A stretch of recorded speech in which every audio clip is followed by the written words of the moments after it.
Welcome, Sojourners. You have found yourself a cozy place here at Sojourners Awake. I'm Jonathan, and this is our production of The Wild and the Wind. The Sojourners finally arrive in Sultana. Bertie Cartwright goes straight to her old home to find Winston there, keeping the grounds for her late father. But what they find is highly disturbing and leads them on a quest of adventure. And we also get a backstory into Samoon and how he came to be. And so for now, our story continues. Sultana sits on the delta that drains into the Mojave Ocean. Sitting on the marshlands, this fishing village draws from the abundant resources from wildlife. A 3-story stone mansion sits in the farthest point of the town from the sea and houses the townmaster, governed by the lord of the region. Under this monarchy, Tetherna operates its towns with governors, sheriffs, and priests in order to keep a civilized and safe society. The town bustles with a thriving fish market. Because of this level ground, the entire village is visible as you walk through the narrow streets. Finally, you arrived at a gated Wainwright. Scattered wagons and carts in various states of repair litter the front yard. A long gate is open inward, showing a muddy trail leading to a small hut. Above the doorway is a wooden sign that reads, Cartwright's Yard.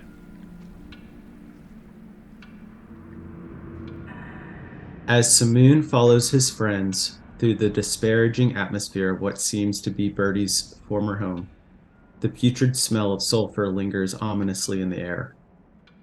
Unaware of himself, Samoon's mind begins to wander as his perception of the present fades to a dark moment in his own past. An image begins to play out before his mind's eye. His 2 childhood friends, Khalib and Malik, are racing before him into the desert cave called Wadabra Narad, draconic for the mouth of darkness. "Come on, Samoon," shouts Khalib. "Wow, it is so dark in here," states Malik. His eyes entranced by the image, Samoon shakes his head slightly, and the picture gives way to that of Irony, waving his hand from the front seating area of Eris's trial in the city court of Andor. "Bertie, Samoon, over here," Irony signals. But no sooner had this recent memory come to mind that it was gone. Back to the darkness of the cold, dank desert cave. Samoon and his friends make their way into an inner chamber of the cave, where a breach in the ceiling unveils a cascading column of soft white light illuminating the sparkling flecks of dust until resting upon a mound of sand, upon which the glint of a fist-sized brass disc lay undisturbed. "There it is, Samoon. Grab it and let's go," Khalib says excitedly. Now approaching the small object in the sand, Samoon reaches down to pick up his reward. Then, from the darkness behind him, comes the sound of 2 large, heavy footfalls intruding upon the boy's excitement. Samoon quickly stands back up, beginning to turn around, but he sees instead of a cave is the gavel of the court striking upon the sounding block of the magistrate's table as Eris, along with the other prisoners of the session, are freed, having been released of their charges as court is adjourned. Cheers around the room cry out as loved ones are reunited, and celebration ensues as onlookers gather around. As Bertie and Irony turn to meet Eris, Samoon sees the herald boy that passed out the trial flyers, whose likeness was now that of Khalib's, wincing with overwhelming fear and pain. Protruding from his stomach, a molten red blade emerges as Khalib's lifeless body collapses to the floor before a large, menacing figure. The cheers of celebration are deafened by the shrilling scream of an adolescent boy as Malik backs away in panic. The crowd's now gone, and the darkness of the cave enveloping his vision.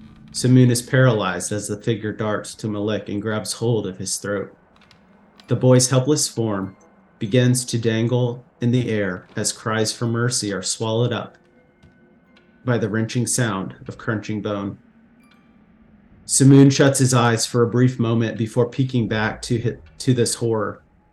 But Bertie, Irony, and Eris are now walking in front of him, laughing about travel woes as a rush of refreshing wind sweeps across the still mountainous landscape.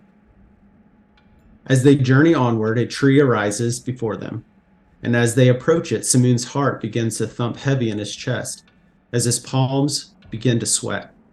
He stands alone in front of this old tree, no one but him present, his gaze fixed on the darkness of the branches above.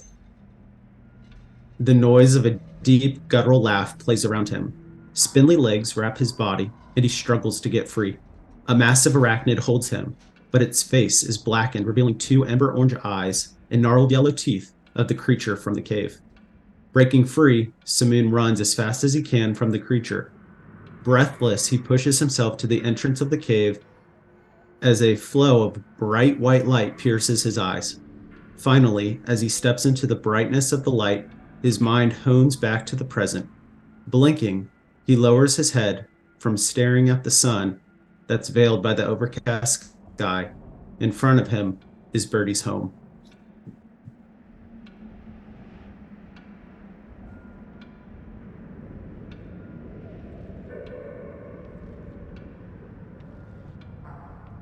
A man opens the door. Once he sees you, he welcomes Bertie and her crew inside. He stumbles through a few dirty cups and finally makes a pot of tea, chattering all the while. He smiles and wags his head. I knew you couldn't stay away for long. During this time, while Winston is mustering up hospitality in this humble town of Sultana, how do you appear? How do you respond? And what do you pay attention to? Bertie. Winston, I hate to break it to you, but this house is a disgusting mess. You're not, you clean?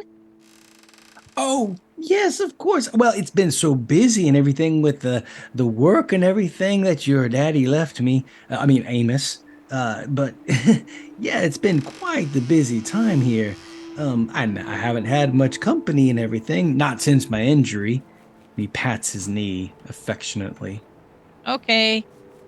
Bertie looks around, somewhat disgusted, because she's not really a cleanly person herself. But she knows that her dad was fairly clean and liked to keep things tidy, so she's sort of disappointed. He brings you a dirty cup of tea and wipes the rim out before handing it to you. There you go. Your friends, would they care for some tea? He looks to you, Eris and Samoon. Oh, no thank you. I'm quite all right. Yes, please, thank you. Of course. Winston brings over a dirty cup of tea. And before you take a sip, he calls out with one finger raised, "Oh, wait. And he grabs a pouch. And from the pouch, he pulls 2 white tabs. He drops 1 tab in each cup. It hisses and fizzles for a little bit. And he pays it no mind, no attention. He sits down and puts both legs up on the counter, his dirty boots caked with mud. Now, tell me your story, Bertie. What brings you back to Sultana? You have been writing letters that have made me think that maybe this town isn't safe anymore, or something's going on. And I just wanted to make sure that all my daddy's property and stuff is still safe and functional and everything's going okay.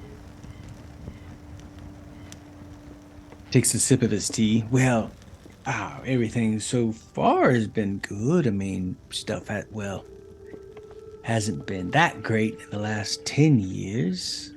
It really depends on who you ask. There's strange things going on. I'm supposing you noticed the smell. Some say it's sulfur mines coming up from the swamplands. Well, yes. I don't think that's sulfur, though.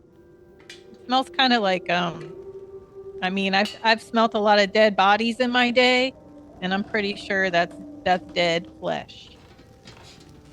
Well, and that's why, and he pats the pouch of tablets. That's what we've been doing. I've been buying these tablets from the local shaman to nullify the water. It's been smelling pretty bad when we draw it from the well, and a couple folks have gotten sick from it, but recovered okay. Maybe one or two died, bless their souls. But the tablets seem to keep everyone healthy. But, whatever it is, I'm no conspiracy theorist, but there's a fellow over down the road that thinks it might have something to do with the water. Samoon is going to, in the background as he's saying this, he's like starting to sip, and then he like inflates his cheeks and it just spits the water out on the floor. Nope, not having that happen again. I've been there once before. Thank you for the tea, but I don't want this now. Oh, yeah, well, I'm so sorry. He stands up and starts taking a dirty rag and wiping off the floor, and then he puts the dirty rag on the counter.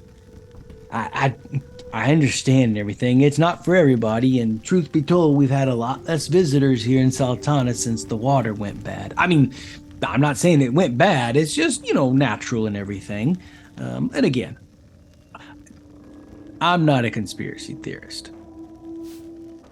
Well, I am, and this isn't normal, and I don't know what you've been doing with the money, because I've been mailing you money. I was kind of expecting this place to be, nicer. I mean, you could put in a different well or something.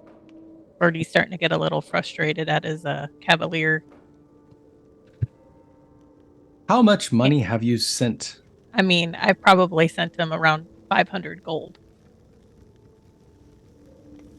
Oh, yeah, Bertie, I did receive your money, and I thank you very much. Most of it has gone to pay the taxes and everything. It has been a little expensive here. I don't know if you heard, but Sultana was taken over by a dragon.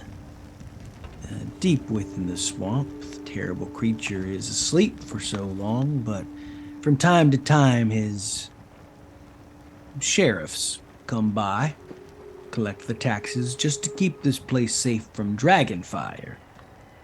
And most of it has gone towards paying the taxes. I wanted to keep the place open, so I spent all the money. He points over in the direction of the swamps. The money's that way. So you gave all the money to the dragon for tax. He didn't really give it, didn't have much of a choice. Trolls and orcs came through here. It's a very unsightly thing. Most often they would come late at night, in the evenings. Folks are terrified, but it's better than dragon fire.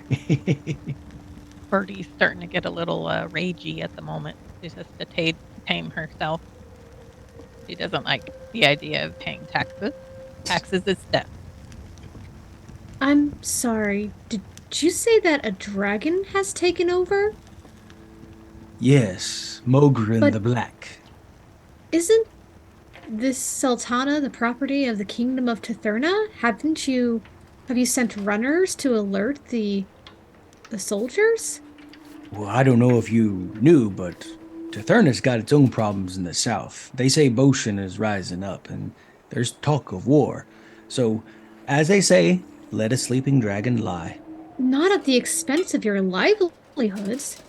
Your well is poisoning your people. Oh, no, I didn't ever said Mogren was in charge of the well. I think the well and the taxes, those are two very different things. I don't think they're related at all. Well, if you had the money that you've given to the dragon here, you could have spent it on fixing the well.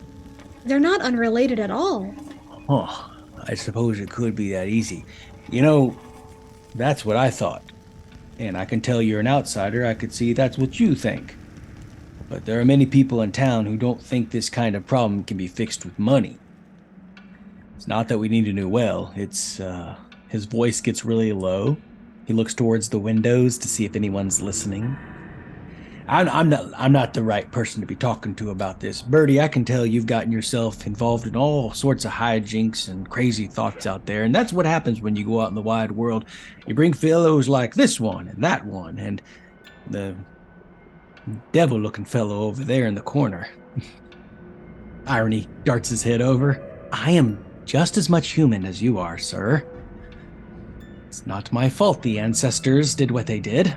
Well, I didn't mean any disrespect. It's just Bertie. You're obviously in some sort of rabbly group, and I reckon you don't just come here to help me out in the shop. I mean, the truth is, if you really want answers and you want someone who thinks like you should go visit Mrs. Landry, the cat seller. That's what we call her anyway. She says they're pets. But, whatever. But she's got all sorts of crazy ideas, too. If you want really wild hair answers, you might want to go visit old Miss Landry. She's just up and down the road. You remember her. She only had 1 or 2 last time you left. She's upwards about 40 now. All right, Bertie is going to go grab Winston by the shirt collar and toss him as strong as she can, like as hard as she can. And then she's going to say, well, you listen here. My dad put you in charge of this place, and I don't think that you're doing a great job. But he said that I can come back and take this place over whenever I want and kick you out. He's now on the floor, completely surprised at this. He puts up his hands in defense, and Bertie Cartwright, I wouldn't be surprised if you were under some kind of spell, some horrible demonic magic. He says that last line with strong accusation. You're in league, aren't you? Not that I believe. But if you are Bertie Cartwright, tell me, what is your father's middle name? My father's middle name is Wayne, and I am not possessed. No man owns me. Thank you very much. I am Bertie Cartwright. I am independent as they come. And she punches him in the face. Bertie, you squat down to his level and just smack him on the nose. He's now cowering in the corners, muttering something about demons and devils. He says, I think it's time you all leave.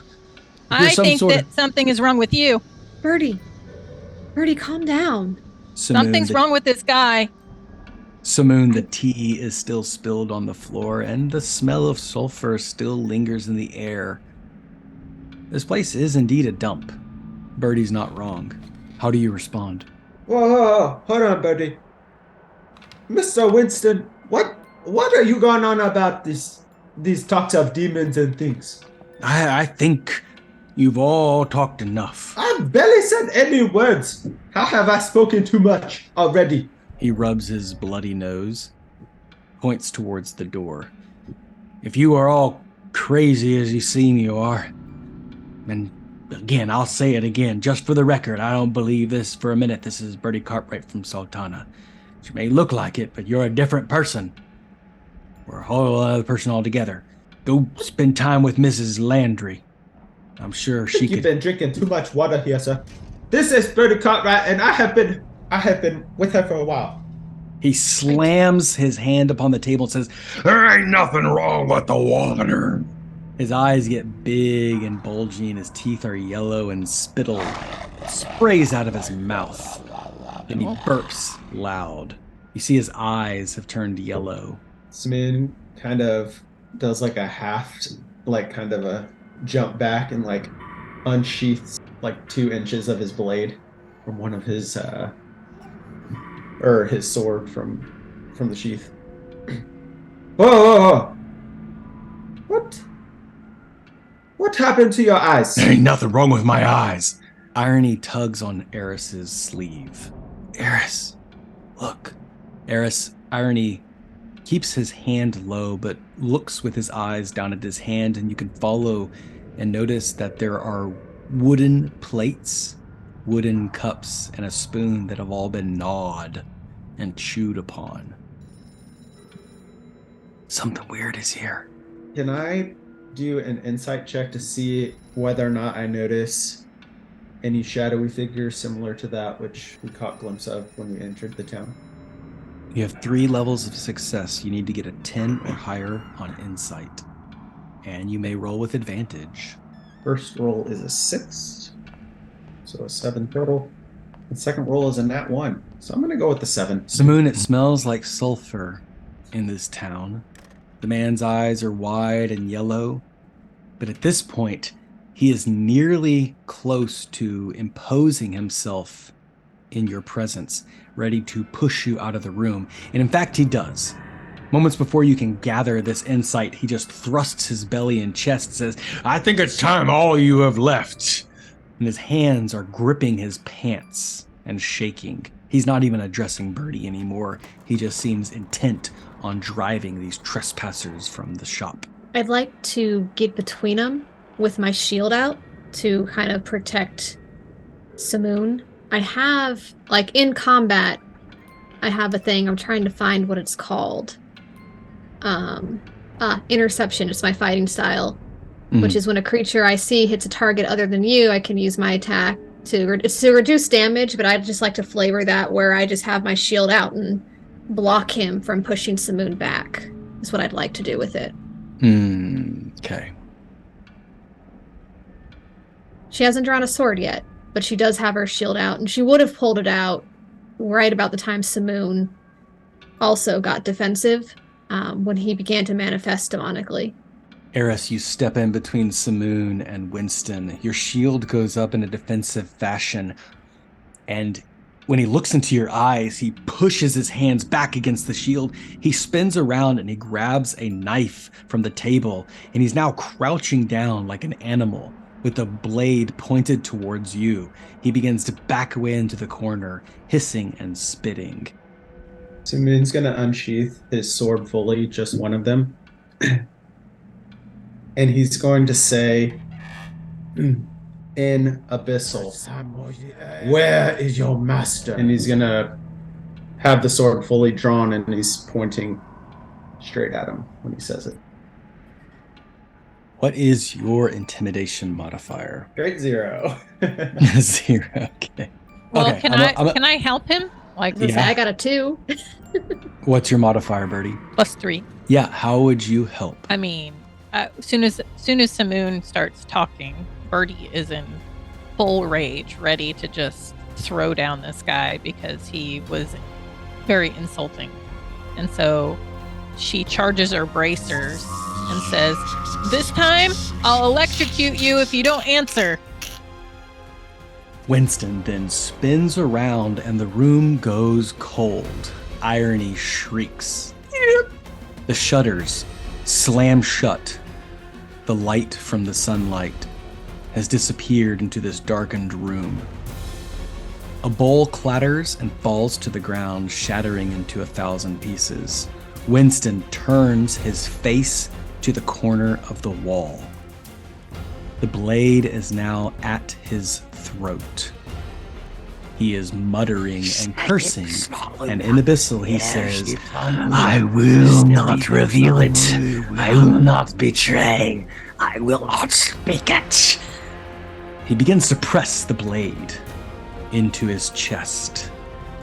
You see his hand fighting to resist it as two forces are overtaking him. Is he wedging like the blade this way and he's like holding it from himself, or is it just like... His muscles are tightly holding the blade in place, yet you can see the piercing tip is starting to press against the skin, drawing a droplet of blood.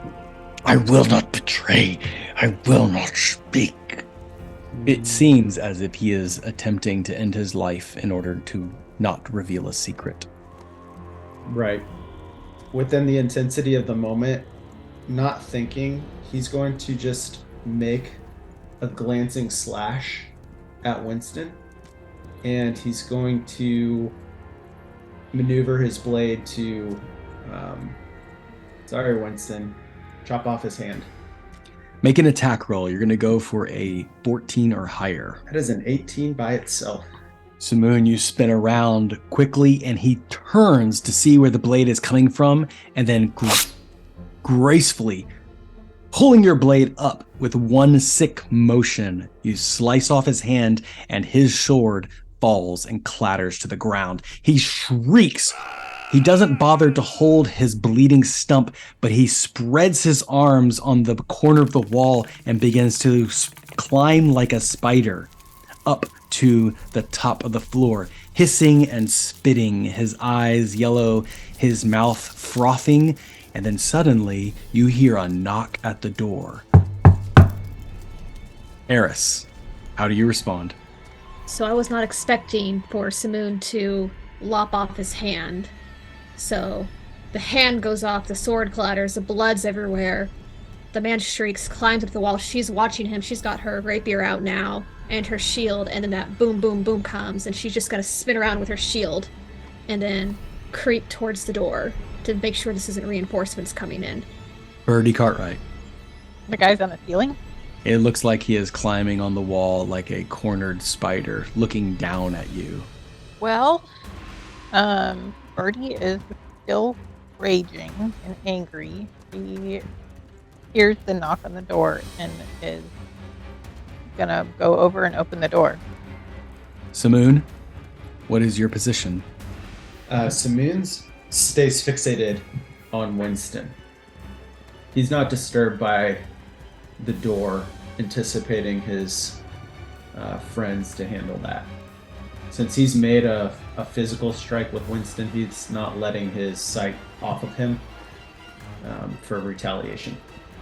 Bertie Cartwright, when you open the door, there is a man and two young men with cudgels standing at the door. One of them looks inside and says, "Everything okay?" He speaks with a voice of authority. And when he walks in, Samoon, Winston falls to the ground. The shutters open wide, letting in the sunlight, and Winston holds his hand in bleeding. "Help! Help! Robbers! Thieves!" At that moment, the sheriff of the town pushes open the door, only to be held back by Eris. And he says, "What is going on?"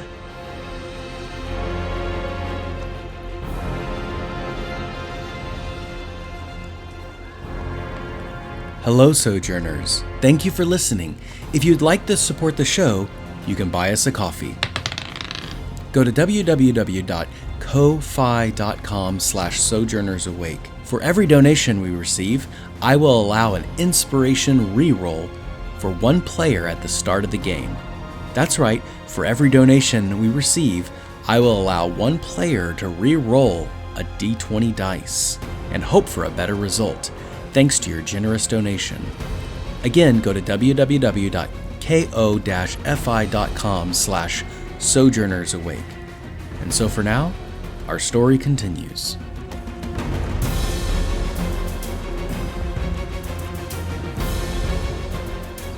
Bertie Cartwright. Hi, my name is Bertie Cartwright, and I own this house, and Winston is a devil. So, I think you need to take him away. Samoon, how do you respond? Samoon is standing over Winston. His sword is to his side. Winston! What? Winston! Is that you, Winston? To see whether or not Winston's mind has shifted back to the person. Because ultimately, Samoon's trying to help Winston. My intention isn't to kill Winston, but try to see whether or not he can rid Winston of his pain. The sheriff recognizes you, Bertie. The deputies stand behind the sheriff. He walks in, looks down at Winston, wags his head, and looks over at you, Samoon. Sees your sword out. He looks at you, Bertie. Calls out to the deputies. "Get him some medical attention. Bind his wounds. Now nobody is leaving here until I know exactly what's going on." The door is barred. Winston's in the corner, his hand wrapped, his arm cauterized. And a few moments later, irony is wringing his hands with worry. "What have you got us into, Bertie?" Well, let me try to explain. Well, my name is Bertie Cartwright, and I'm famous around here. You know me. Winston, he tried to attack us. He has been stealing my money and giving it to a dragon. And then when I ask for the money back, he is attacking me. And so my friend here saved my life by cutting off his arm. Bertie, a lot has changed since you've been gone. Mogren has taken over. Blasted dragon. Raised a high price. Sent his sheriffs in, things that we would never do under the king. It's no surprise that Winston here has been acting a little strange. If you haven't noticed, he hasn't done a dadgum thing in the shop for months on end. Most of all, the wagons and carts are falling to disrepair in the town. People have been complaining, trying to do it themselves. He was once a hard-working man. He really, really was. Did he attack you? He looks at you, Samoon. Winston has left the room, correct? He's in the corner with the deputy. Possibly, he's in the other room in his bed, lying down, away from sight. Samoon grabs just a rag that Winston used to try to clean some of the tea, and he just wipes the blood off his sword and sheaths it. Well, if I'm honest, I kind of saved his life because he was going to take his own, and I felt like the only way for me to help him was to do him bodily harm without him taking his whole life. So, in a way, no, he did not attack me. I attacked him, but I assure you I was doing it for his well-being. I can understand that. That's why I came by. I heard some noise, and last time this happened, he was trying to do the same thing. It took 5 men to hold him down. And the fact that you did it so quickly, very efficiently, I might add, says a lot about your skill set. I'm sorry. What is your name, sir? I'm Otis, Sheriff Otis. I'm the sheriff in these parts. Nice to meet you. Mr. Yes, it is nice to meet you too, sir. Winston here was talking about weird things, like demons and such. A lot of weird things, and most folks don't want to raise their voices so loud for fear that it's true. But the local folklore is that yes, there are demons. There was a fella a while back, went mad, tried to do some resurrection magic, kill somebody or steal someone from the morgue. We tried to incarcerate him, but he had fled with the body. When we got there, he had mishandled the resurrection. An aberrant being was there. We engaged. I and a few other soldiers escaped with our lives, but the thing we saw was... it wasn't alive or dead. It wasn't undead either. It was like something that came from the body of the dead. Hard to talk about it. But his name's Dalgum, and he disappeared. That was a while back. And Only when was it? Only recently has the town started suffering from the effects of water. Nobody can drink anything anymore, not without their eyes turning yellow. It's a dangerous sign. You can see now that his eyes are not yellow, his deputy's eyes are not yellow, and he has already examined the whites of your eyes. So, how long would you say then that Winston here started acting this way? Oh, about a month ago, 6 months ago, something like that. I mean, he was a hard worker before, a regular guy, not the brightest of the bunch, but the erratic behavior, him trying to kill himself, that hasn't happened for a while, 6 months ago. If you really want some answers, You could listen to all the witch doctors and village idiots and go to the well. It stinks. And as my grandfather always used to say, if it don't smell right, it ain't right. Guess I couldn't agree with that sentiment. Although, I can be honest, I had some food once that didn't smell very good, but when I tasted it, it was actually pretty good. So, maybe not all things are that way, but I see what you mean here. Well, if you get to the well, and you take a good sniff, and you want to drink the water, I might just push you in. If you find that desirable. Well, you see, I've been poisoned once, so I am no rush to return to that type of state. So, I'll just drink my own water that I have in my new water skin that I just got. Oh, where'd you get it? Oh, you know what?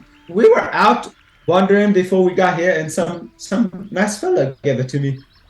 It was hard for Fantastic. him to let it go at first, but he got the message. He looks down at the blood on the ground. I'm pretty sure you get what you want. Who, Where do me? you get your water? Well, far away, up in the hills. We travel to streams right now, or we just do without.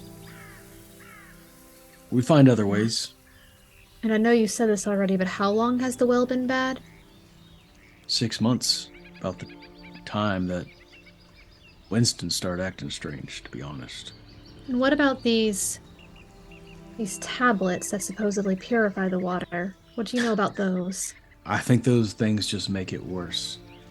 It's sold to us by some shaman, a wandering shaman, if you can believe that. They promised that they'd make the water fine, and few people bought them in town, but I think it's just a placebo. Make people think they're safe. Like I said, if it don't smell right, I ain't putting anything else in it. It's a sign. My nose always leads the way. Has anyone experimented with boiling it to see if it purifies it? Is it just a taint? You see what that man went through? I mean, I hope it's not true, but demons can't boil those things out. No, I agree it's with not, you. it's But not. I want to examine all possibilities. I appreciate you trying. Yes, we have tried to boil it. A few people took the experimentation and, well, they got sick too. The only thing that did seem to work was day and nights of prayer and going without water, going without food, going without sleep, keeping vigil in the church. So far, that seems to be the best thing. Winston here won't go to church. Says he doesn't believe in higher powers. Maybe he believes in the lower ones. Certainly seemed that way. It sure has made people a lot more superstitious around here. And when did this dragon show up? Mulgren? Something like 10 years ago. Again, Wait, you've King- had a dragon for 10 years? And nobody has sent any soldiers to take care of it? do what? Talk nice? You have a king and a military. You'd think Well, that we they would do. care about their citizens. The Boshin And they do. uprising hasn't been that long. He stiffens up a little bit when you insinuate they don't care. Now listen, there is a lot, and the Boshin Uprising has been happening for a while. They've been preparing for some kind of assault, for the southern territories to take back what's theirs, or join the kingdoms again. King Jael is doing everything he can, as far as we know. If he had the power to take down Mulgren, I'm sure he would. Now, if you're one of those people that think Mulgren and King Jael are in league, then I suggest you just keep on walking. There are people that insinuate that? Of course. People that believe that King invited Mulgren in here. It's a fancy way of keeping the money all to themselves. Sure, it's holed up in Mulgren's lair, but it doesn't stop a king from picking from it every now and then to keep his pockets full. Interesting. Well, you sure do talk a big game out here hunting demons and ready to slay dragons. If you're interested, I can show you the well. Go on down there. I'll lower the rope. We only came to visit Bertie's home. But yes, I wouldn't mind taking a look at this well. Yeah, almost forgot. Welcome home, Bertie. Oh, and don't Well, worry. this home is a crap hole, so Well, hey, you haven't seen the best part. what, the dump? Yeah, we just got the graffiti cleaned off your statue. Come on, I'll show you. Okay. Sheriff Otis leads the four of you out into the center of town, where indeed there is a life-size statue of Bertie Cartwright with a club over her shoulder and a goblin head in her hand. The signpost reads, Bertie Cartwright, Defender of Sultana and Goblin Slayer. Every story comes to an ending, so for now, we must conclude. Thank you for listening, Sojourners. Your attention will not go unrewarded, and we look forward to continuing this adventure. If you enjoyed this background music and ambiance, you should visit Tabletop Audio. Find them at www.tabletopaudio.com. And take the time to sojourn with us. Leave a rating and review on your favorite podcasting platform of choice. For articles on playing your very own tabletop role-playing games, visit Sojourners Awake at sojournersawake.com. But however you choose to sojourn with us, as always, may your story continue.